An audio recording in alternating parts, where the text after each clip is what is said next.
It's a good day! And it's a cool day. Hi everyone, this is Father Cedfrey Nebres of Password TV here to share with you once again the word in other words.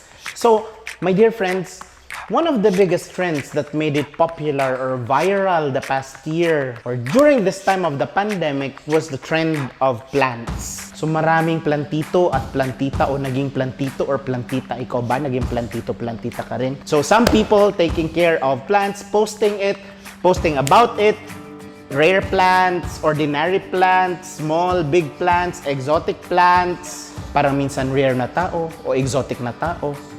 So, kidding aside, exotic na tao, exotic na plants, so ano man ang relationship niyan. So, a lot of people became interested to become a plantito or plantita. No? This is a good thing. I remember a few years back, I still have this fond memories of my grandmother who had this huge garden in her home. And we would always go back to that house and visit her often dahil mag-isa nga siya sa bahay and would spend time with her there and appreciate all the plants that she had. But you know, buying a plant or acquiring a plant is not as easy as simply getting it and putting it in your garden. So we knew very well that Lola had to take care of all the plants. She had to put all her love and care to all those plants and flowers, that beautiful plants and flowers that she had in that beautiful garden. She spent practically most of her time taking care of those plants sa garden na yon. So a plant will never grow to be as a huge tree or a huge plant or a good plant for that matter without taking care of it. So today, as we go through Sunday's readings, we go into the images that Jesus makes use of in our gospel reading, and of course also related to the readings that come along with it. So the gospel according to Matthew makes use of the image of the mustard seed. So imagine, katiting lang yung seed na yan. Pero, naku, pag lumaki, ang laki-laking puno. I remember going to Israel a few years back, and somebody pointed out, oh, that's a mustard tree. Laki.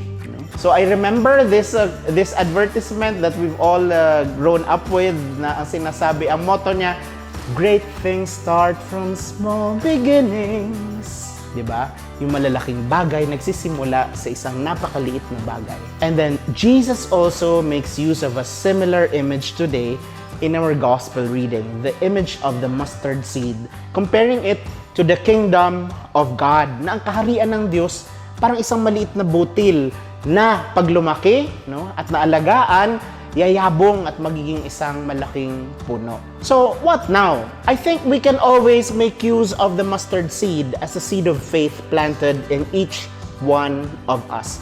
Yung butil ng pananampalataya. And it needs taking care of.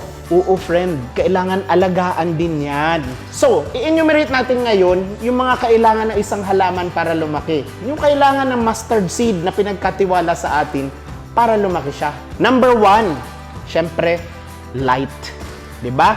We all know that plants grow with photosynthesis. Diba? Lalaki yung mga plants pagka naaarawan. Kailangan niya ng liwanag. So, the life of a Christian, the seed of faith that is planted in the heart of a Christian also needs that light. In this case, it's the light of Jesus. And the words of St. Paul today in our second readings speak beautifully of how one Christian needs to be connected to Christ. And I think that is what it takes to receive the light of Jesus, to be connected to Him constantly in everything that we do, in everything that we say, in our way of life, and always looking up to Him and thinking of that connection, looking to the light of Jesus and allowing that light to transform us, allowing that light to convert us constantly every day. Diba? Ganda niyan. So, secondly, number 2, a plant also needs nourishment. Nourishment. Diba? Yung halaman, pag di mo didiligan, kahit na succulent yan, every now and then, after a few weeks, kailangan mo rin siyang diligan. So, our faith also needs nourishment. Kailangan din ng pagkain ang pananampalataya natin. Pagkain? Pagkain? Oo, friend, kailangan ng pagkain, no? Sisters and brothers, kailangan din ng nourishment ng faith na to. How do you nourish your faith? Prayer, communicating with God, no? Connection with God. As in our first reading today from the Old Testament and the Gospel according to Matthew, we see how important it is for a plant to be connected to the roots, to be connected to our root. No, a Christian who is not rooted to Jesus receives no nourishment. So tayo, kailangan natin ng nourishment para lalago yung little seed na yon na iniiwan sa ating mga puso, isipan, kaluluwa, at buong pagkatao, friend. So my dear sisters and brothers, light and nourishment, these two things allow a plant to grow. These two things allow the seed of the faith to grow in the faithful, to grow in you and me. So my dear friends, how do we nourish this faith? How do we connect ourselves, allow ourselves to be influenced by the light of Jesus? Dear sisters and brothers, as we go through the many challenges of life, as we go through its difficulties, as we go through the exotic things that happen in life, as we go through the challenges of life and the beauty of it, may we not forget to root ourselves in the very source of life, to the very person who is life itself, to the very person who is the cause of our very existence. My dear friends, great things start from small beginnings. May the little seed of faith in us grow to be the most marvelous tree of faith to witness to the love and graciousness of God. So friend, light and nourishment, huwag kakalimutan yan, ha? So let us together journey as faithful, following Jesus, looking to His light, and allowing His grace to nourish us every day of our life.